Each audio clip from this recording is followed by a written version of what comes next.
ଶ୍ରୀମଦ୍ ଭଗବତ୍ ଗୀତା ଅଷ୍ଟମ ଅଧ୍ୟାୟ ଅକ୍ଷର ବ୍ରହ୍ମଯୋଗ।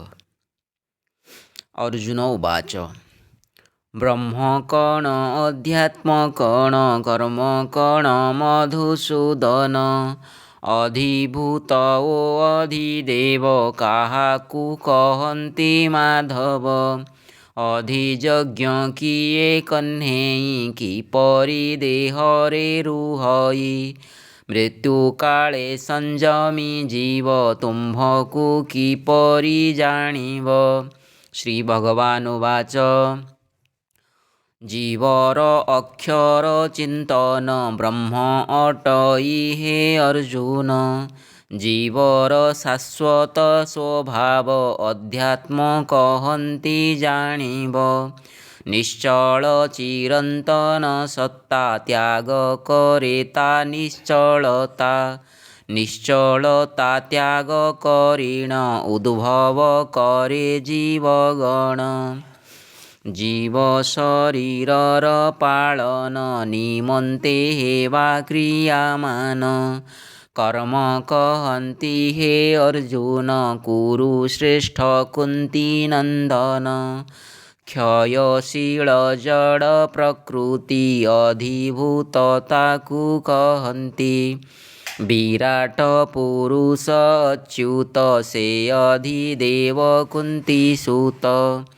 ଜୀବ ଦେହରେ ରହିଥାଇ ଯଜ୍ଞର ଭୋକ୍ତା ମୁଁ ବୋଲାଇ ମୁଁ ହିଁ ଅଧିଯଜ୍ଞ ଅର୍ଜୁନ ସର୍ବ କାରଣର କାରଣ। ମରଣ କାଳେ ଯେଉଁ ପ୍ରାଣୀ ତ୍ୟାଗେ ଦେହ ମୋତେ ସ୍ମରଣୀ ମୋର ଭାବକୁ ପ୍ରାପ୍ତ ତାର ନାହିଁ ସନ୍ଦେହ କୁରୁବର।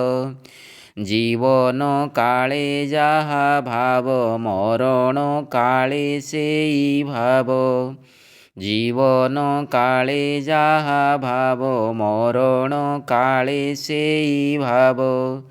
ଯେଉଁ ଭାବେ ଜୀବ ଭାବଇ ଭାବିଣ ଶରୀର ତ୍ୟାଗଇ ନୂତନ ଯୋନି ସେ ଲଭଇ ଅନ୍ତିମ ଚିନ୍ତା ଅନୁଯାୟୀ। ମନରେ ବୁଦ୍ଧି ସମର୍ପଣ ସର୍ବଦା ମୋତେ ହିଁ ସ୍ମରଣ କରି ଯୁଦ୍ଧ କର ଅର୍ଜୁନ ନିଶ୍ଚୟ ମୋତେ ପ୍ରାପ୍ତ ଜାଣ। ଅଭ୍ୟାସ ଯୋଗେ ହୋଇ ଯୁକ୍ତ ଅନ୍ୟ ଚିନ୍ତନରୁ ରହିତ ପରମ ପୁରୁଷ ଅଚ୍ୟୁତ ଗିରିଧାରୀ ଦିବ୍ୟ ଅନନ୍ତ। ତାଙ୍କୁ ଚିନ୍ତି ଦେହ ତ୍ୟାଗଇ ନିଶ୍ଚୟ ତାଙ୍କୁ ପ୍ରାପ୍ତ ହୋଇ ସର୍ବଜ୍ଞ ପୁରାଣ ଈଶ୍ୱର ସୂକ୍ଷ୍ମାତି ସୂକ୍ଷ୍ମ ରୂପ ଯାର। ଆଦିତ୍ୟ ପରି ଜ୍ୟୋତିର୍ମୟ ସୃଷ୍ଟି ପାଳନ ଓ ପ୍ରଳୟ ସକଳ ବ୍ରହ୍ମାଣ୍ଡ ଗୋସାଇଁ ଅଜ୍ଞାନ ସ୍ପର୍ଶନ କରଇ ମୃତ୍ୟୁ କାଳେ ଏକାଗ୍ର ଚିତ୍ତ ମନରେ ଭକ୍ତିର ସହିତ ଭ୍ରୁବ ମଧ୍ୟେ ପ୍ରାଣ ସ୍ଥାପନ କରିଣ ମୋ ନାମ ସ୍ମରଣ। ଏମନ୍ତ ଚିନ୍ତା ଯେ କରଇ ନିଶ୍ଚୟ ମୋତେ ପ୍ରାପ୍ତ ହୋଇ ବେଦଜ୍ଞ ଶାସ୍ତ୍ରଜ୍ଞାନୀ ଗଣ ଅକ୍ଷର କହନ୍ତି ଅର୍ଜୁନ। ଯା ପ୍ରାପ୍ତି ପାଇଁ ସାଧୁଗଣ ସନ୍ନ୍ୟାସ ଜୀବନ ଯାପନ ସାଧକତା ପ୍ରାପ୍ତି ଆଶାରେ ବ୍ରହ୍ମଚର୍ଯ୍ୟ ବ୍ରତ ଆଚରେ। ସେ ପ୍ରାପ୍ତ ପଦ ବିଷୟରେ କହିବି ମୁଁ ହିଁ ସଂକ୍ଷେପରେ।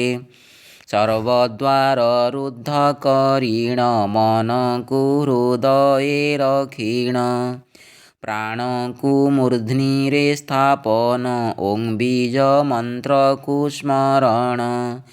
ମନରେ ମୋହର ଚିନ୍ତନ ଯୋଗରେ ସଂସ୍ଥିତ ଅର୍ଜୁନ ଯେ ମନ୍ତ ପ୍ରାଣ ତ୍ୟାଗଇ ନିଶ୍ଚୟ ମୋତେ ପ୍ରାପ୍ତ ହୋଇ ଯେ ଅନ୍ୟ ଚିନ୍ତା ନ କରଇ ସର୍ବଦା ମୋତେ ଚିନ୍ତୁଥାଇ।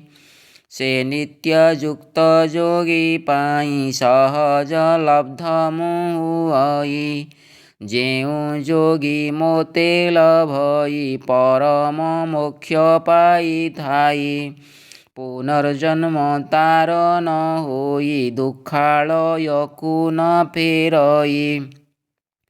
ବହୁ ଲୋକ ଯାଏଁ ସମସ୍ତ ଜନ୍ମ ମୃତ୍ୟୁ ଚକ୍ରେ ବନ୍ଧିତ। ମୋତେ ପ୍ରାପ୍ତଇ ଯେଉଁ ଜନ ତା ପୁନର୍ଜନ୍ମ ନାହିଁ ଜାଣ। ସହସ୍ର ଚତୁର୍ଯୁଗ ନେଇ ବ୍ରହ୍ମାଙ୍କ ଏକ ଦିବା ହୋଇ। ସହସ୍ର ଚତୁର୍ଯୁଗେ ପୁଣି ବ୍ରହ୍ମାଙ୍କ ରାତ୍ରି ଜାଣେ ଜ୍ଞାନୀ। ଏମନ୍ତ ଯେ ଜନ ଜାଣନ୍ତି ଅହୋରାତ୍ର ତତ୍ତ୍ୱ ଜାଣନ୍ତି। ବ୍ରହ୍ମାଙ୍କ ଦିବା ଯେବେ ହୁଏ ଅବ୍ୟକ୍ତ ଜୀବ ସୃଷ୍ଟି ହୁଏ। ବ୍ରହ୍ମାଙ୍କ ରାତ୍ର ହେଲେ ଜାଣ ସଭିଏଁ ହୋଇଥାନ୍ତି ଲୀନ। ଜନ୍ମ ମୃତ୍ୟୁର ଏ ବନ୍ଧନ ସଦା ଲାଗି ରହେ ଅର୍ଜୁନ। ଦିବାରେ ଜୀବ ସୃଷ୍ଟି ଜାଣ ରାତ୍ରିରେ ହୁଅନ୍ତି ବିଲୀନ। ଏହି ଅବ୍ୟକ୍ତ ଅତିରିକ୍ତ ଅନ୍ୟ ଅବ୍ୟକ୍ତ ଥାଏ ଶ୍ରେଷ୍ଠ। ସକଳ ଜୀବ ନାଶ ଯାଇ ଏହାର ବିନାଶ ନ ହୋଇ। ଜାଣିବ ଅବ୍ୟକ୍ତ ଅକ୍ଷର ପରମ ଗତି ଧନୁର୍ଧର। ଆଗେ ଯେ ସେଠାକୁ ଯାଇ ମୃତ୍ୟୁ ସଂସାରେ ନ ଫେରଇ।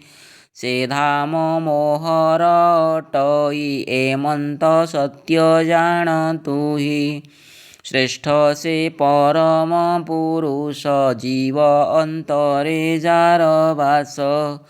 ସର୍ବବ୍ୟାପକ ସତ୍ତା ଯାର ଅଚିନ୍ତ୍ୟ ଅଚଳ ଈଶ୍ୱର।